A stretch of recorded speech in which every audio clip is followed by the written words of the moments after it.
It wasn't that long ago. Boys didn't grow up learning manhood alone. They learned it through observation by watching their father, their grandfather, their uncles, their coaches, their pastor, their neighbors be men. Of course, none of these men were perfect, but they did offer something powerful: guidance through experience. And this is what we have lost today. We've lost our invisible classroom where boys get to just observe.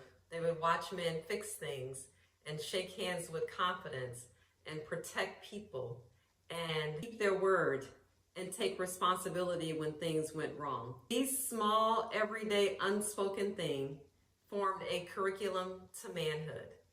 And today, we've lost that. In today's world, our boys often grow up without consistent access to healthy male mentorship. This happens for various reasons, and some of them are valid. Families move frequently, our communities are less connected, our schedules are overloaded. But let's look at the result. Think about, is it worth it? And can these things look differently? When our boys reach their teenage years and they haven't had these clear models to follow, and when they didn't consistently see healthy examples nearby, they often turn to what the algorithm offers them: internet personalities, gaming communities, social media influences. Some of these things can be helpful. Most of them are not. Moms, this is where we come in to fill the gap. As women, we are incredibly good at bridging the gap, being the glue, making things happen. Because no matter how dedicated we are, we cannot replace the perspective that older men provide to our sons. It doesn't mean that your son needs a perfect father figure, but it does mean that he benefits from having multiple voices and a community of men to help shape him and guide him into manhood.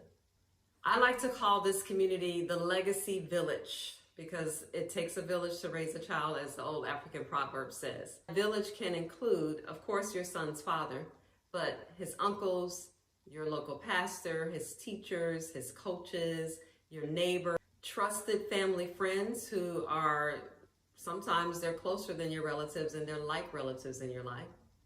The rite of passage is the bridge that connects your son to all of these men that will become mentors for his growth. It formally says, this young man is ready to be seen, guided, and supported. Tell me in the chat, who influenced you most growing up? Was it a parent? Was it a teacher? Was it a relative? Most of us, I'm sure, can name that person and have vivid memories of how they shaped us into the person that we are today. In future videos, I'll share how you can create simple moments at home that brings your legacy village together to create a path to manhood for your son. Guess what? It's easier and more powerful than you expect. Until next time, I'm Yolandria Tisdale with Journey to Legacy, where we're discussing the journey from boyhood to manhood. Please like, subscribe, and share.